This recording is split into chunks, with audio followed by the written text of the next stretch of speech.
हम तो नेक काम कर रहे, पुलिस स्टेशन में कंप्लेंट ना देना पड़ रहा।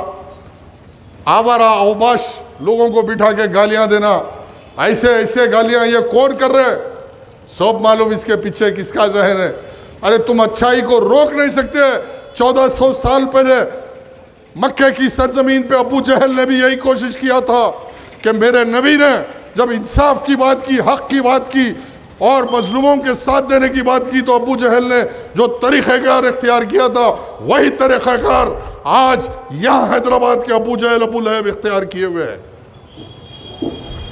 और इसका मुकाबला किया जाएगा, ज़रूर करेंगे मुकाबला। हम कोई तशद्दुद का काम, तहरीक की पूरी तारीख आपके सामने है। 1992 बाबरी मस्जिद की शहादत से लेकर आज तक हमने कभी अल्हम्दुलिल्लाह कोई ऐसा काम नहीं किया जो आपस में मुसलमानों में झगड़ा हो के मुसलमानों का खून का खतरा गिरा। मुसलमानों के खून के खतरे की अहमियत है हमारे पास। हम कोई तशद्दुद से काम नहीं करते।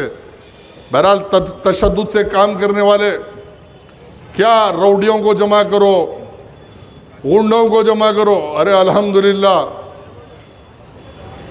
अल्लाह बहुत बड़ा है, इंशाअल्लाह अल्लाह हमारा वकील है, कोई हमारे से मुकाबला नहीं कर सकता। आज मेरा पैगाम इस जलसे से यह है कि दावत के काम की अहमियत को समझो। समाजी सतह पर आपके महल्ले में कोई परेशान है, अल्लाह आपको इस्तिताअत दिया, अपने बच्चों पे आप शॉपिंग पे खर्चा करते, अपने बच्चे को 10,000 के कपड़े दिलाते। मेरी गुजारिश है एक नाचीज़ की कि घर के पड़ोस में बाड़ों में रहने वाले बच्चों की एक 500, 800, 1000 रुपये फ़ीस भर दो, ताकि वो बच्चा भी पढ़ के कल मुसलमानों में खड़ा होगा, मिल्लत ताकतवर होगी। वही काम प्रजा दरबार में अमजदुल्ला खान कर रहा कि मिल्लत की बुनियाद को ताकतवर बनाकर बच्चों को पढ़ा लिखा कर खड़ा करना। जो काम RSS और BJP ने हिंदुस्तान में किया उसका मुकाबला किया जा सकता। आज मेरी दरख्वास्त है, अपील है, मेरी बात को समझो। कायदे मिल्लत नवाब बहादुर यार जंग अलरहमान ने मजलिस इत्तेहादुल मुस्लिमीन को इसलिए कायम किया था कि नेक बनो एक बनो। उनका नारा था नेक बनो एक बनो, एक अल्लाह एक रसूल, एक कुरान, एक किबला, एक कलमे की बुनियाद पे मिल्लत को जब तक मुत्तहिद नहीं होगे दुनिया में तुमको इज्जत की तरफ नहीं पुकारा जा सकता, तुम गालिब नहीं हो सकते। आज मैं कोई गुफ्तगू ऐसी नहीं करूँगा जिससे किसी को तकलीफ़ हो। चाहे मुझको कई आज बदतमीजी सोशल मीडिया पे आ रहे, आवारा अवबाश लोगों को मुंतखब किए, एडमिनों को बिठाया जा रहा, सोशल मीडिया में बैठ के गालियाँ दे रहे। अरे दो, जितनी गालियाँ देना है दो, मेरा काम करता रहूँगा, दुनिया से रुखसत हो जाऊँगा। इसका फैसला आखिरत में अल्लाह मेरे हक़ में करेगा। ये मेरा ईमान है कि मेरा इंसाफ मेरा अल्लाह करने वाला है। इस नज़रिए से इस तहरीक के लोग बैठे हुए हैं। यहाँ कोई दौलत कमाने के लिए कोई तहरीक का कायद नहीं बैठा, इस नज़रिए से बैठा कि मैं आज जो मिल्लत का खिदमत करूँगा कल ये मेरी आखिरत में मेरी मग़फ़रत का सौदा बनेगा, सबब बनेगा। इस नीयत से तहरीक काम कर रही। इस्लाह की बात है तो तहरीक का हर फर्द इस्लाह के लिए तैयार है। नहीं इस्लाह नहीं चाहते, सिर्फ इत्तेहाद ड्रामा कब रहता? इलेक्शन आए तो इत्तेहाद का ड्रामा, वो बाजा बजता। अब आप देख लिए ना, गुज़िश्ता इलेक्शन में उलमाओं को ज़बरदस्ती करके बयानात लिए गए। 154 उलमा के मशाइखीन का इश्तिहार आया कि TRS पार्टी को तायद करो मुसलमान। उस लिस्ट के अंदर बहुत सारे उलमा मशाइखीन जिससे मैं भी ताल्लुक़ रखता हूँ, मेरे से भी बहुत अच्छे खुशगवार ताल्लुक़ात है।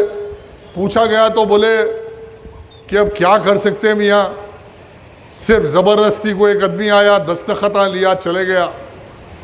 अरे 154 उलमा की तायद के बाद भी एक जमात हार गई ना। ये उलमाओं की बेइज्जती नहीं करा रहे क्या तुम? आज सोचना होगा। उलमाओं की इज्जत से खेला जा रहा, मशाइखीन की इज्जत से खेला जा रहा। फिर इत्तेहाद की बड़ी बड़ी बातें, ऐसा हो रहा। अरे तुम फेल हो गए, अरे बाबरी मस्जिद के काम में तुम फेल हो गए। अल्लाह की कसम जिसके कब्ज़े में मेरी जान है, अगर मैं उस रुतबे पे होता जो तुम थे और एक्शन कमेटी तुम्हारे हाथ में थी, मेरे हाथ में होती, बाबरी मस्जिद की ईंट का कंकर को धक्का लगता तो बीजेपी आरएसएस के हिंदुस्तान में तार तार तार तार अलग करके बता देता कि हिंदुस्तान में कलमे ला इलाहा इल्लल्लाह बोलने वालों की क्या ताकत है। ठीक है, अब 2 मस्जिदों का चल रहा, ज्ञानवापी मस्जिद, अब वोट दो बोल रहे। अरे फिर वोट देने के बाद आपके मंसूबा क्या है बताओ भाई, आप क्या करते? नहीं मैं बैरिस्टर हूं।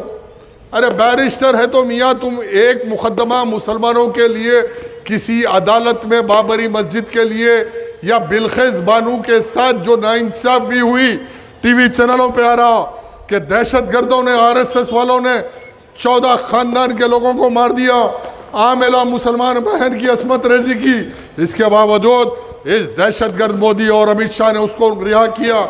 एक बड़ी जिद्दोजहद चली अदालत के अंदर, अदालत शर्मिंदा हो गई हिंदुस्तान में कि ऐसे शर्मनाक वाक़यात पे, और उसके बाद उनको कैद किया गया। तो तुम्हारा कारनामा क्या है बाबा? आप तो बड़े कानूनदा हैं, आप तो बोल रहे मैं बैरिस्टर हूँ, लंदन में पढ़ के आया हूँ। एक मुकदमा बताओ बाबा, एक कहीं पे भी एक जगह पे किसी मुसलमान की तुमने अदालत में कफालत की, बाबरी मस्जिद के लिए तुमने कई कानूनी एतबार से मुसलमानों की रहनुमाई की, तो मैं तुम्हारी मुखालिफत नहीं करूँगा। अच्छा ठीक है, जो हो गया, भूलना और आगे बढ़ना ज़िंदगी है। बात पे कायम हो जाना, अड़ जाना, ज़िद करना, ये हिकमत नहीं है। मैं फिर दोहरा रहा हूँ मेरी बात को, भूलना, आगे बढ़ना और काम करना। अब 2 बड़े मसाजिद का मसला चल रहा, ज्ञानवापी मस्जिद, आप कहने क्या प्रोग्राम है, क्या एजेंडा है, आप क्या करने वाले? नहीं, पूरे हिंदुस्तान में इलेक्शन लड़ रहे, किसी की नहीं सुन रहे। अरे अब टाइम आया, आप बताओ ना। ठीक है हम साथ देते तुम्हारा, तुम क्या करते बताओ तुम्हारे भी क्या सलाहियत है? कानूनी एतबार से किसी कोर्ट में तुम मुकदमा लड़ने के काबिल है क्या? नहीं। पैसे कमाना, बंगलों में रहना, बाजे बजाना, फूल के हारा पहनना, जुलूसा निकालना, भाई इससे काम होने वाला नहीं है। और जो लोग आज गलत फहमी में मुलविस है तहरीक के ताल्लुक से, मेरी अपील है, गुजारिश है, आप गलत फहमी से बाहर निकलिए।